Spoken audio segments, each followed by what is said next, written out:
International News con Rodrigo Giraldo. La COVID-19 y el espacio Schengen. Restricciones, interdependencia y poder negocio europeo. Ana María González. La pandemia de COVID-19 puso a prueba no solo los sistemas sanitarios de Europa, sino también los principios de cooperación e integración en el seno del espacio Schengen. Ana María González, en su artículo La COVID-19 y el espacio Schengen hacia un nuevo modelo de interdependencia europeo, analiza cómo los Estados miembros reaccionaron ante la crisis sanitaria mediante la adopción de diversas medidas restrictivas y cómo estas respuestas evidencian una interdependencia asimétrica dentro del modelo europeo. A través de una lente de las teorías de relaciones internacionales, examina la capacidad de los estados para negociar su lugar dentro del sistema, particularmente en momentos de crisis. Dos tipos de medidas restrictivas. Medidas restrictivas adoptadas por los estados Schengen. La autora identifica dos clases de medidas restrictivas implementadas por los estados Schengen durante la pandemia. Las primeras, restricciones de movilidad internas dentro del espacio Schengen. Esta categoría incluye el restablecimiento de controles fronterizos internos, es decir, entre países del espacio Schengen. Estas restricciones afectaron directamente el principio de libre circulación de personas dentro del espacio, uno de los pilares fundamentales del proyecto europeo. Restricciones de movilidad externas hacia los espacios Schengen. Estas medidas implicaron el cierre de fronteras exteriores del espacio Schengen para ciudadanos de terceros países. Esta acción fue coordinada parcialmente a nivel europeo, aunque su aplicación real dependió de la soberanía de cada Estado miembro. Interdependencia asimétrica y poder de negociación relativo. Desde un enfoque teórico, la autora expone cómo la pandemia evidencia la existencia de una interdependencia asimétrica entre los estados Schengen. Esta noción deriva del institucionalismo y del liberalismo interdependiente. Se refiere a que, aunque los países están conectados y dependen unos de otros, esa dependencia no es igual para todos. Algunos estados son más vulnerables a la interrupción de la cooperación que otros. En este sentido, el poder de negociación relativo de los estados se ve determinado por cuánto les afecta una posible ruptura del sistema Schengen.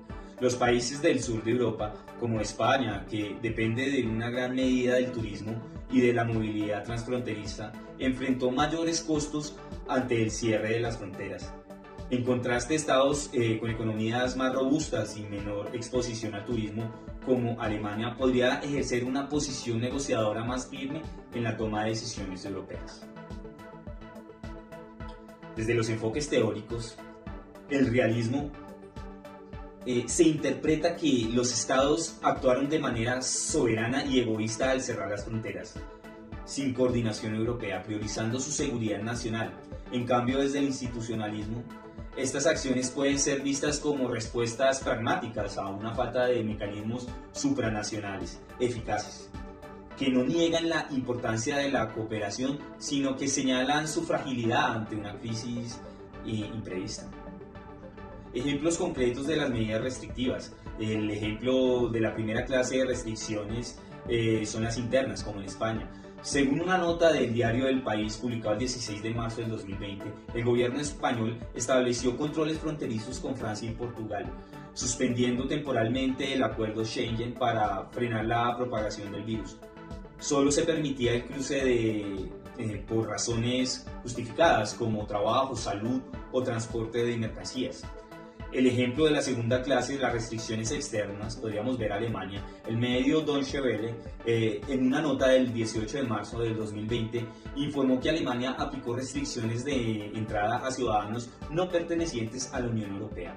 La medida formó parte de una propuesta de la Comisión Europea que fue ejecutada de manera individual por cada Estado, reflejando una implementación fragmentada. Consecuencias: el mercado único y las libertades fundamentales quedaron debilitados.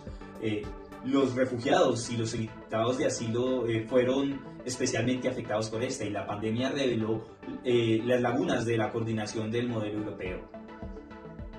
Como conclusión, la crisis del COVID-19 demostró que la interdependencia dentro del espacio Schengen no es simétrica y que el poder de negociación de los Estados miembros varía según su posición estructural dentro del sistema.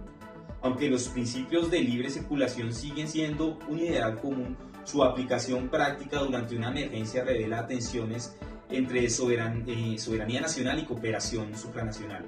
Las teorías de relaciones internacionales permiten entender estas tensiones desde distintos enfoques, que van desde el cálculo de poder hasta la necesidad de fortalecer las instituciones comunes para enfrentar retos globales. Muchas gracias por su atención.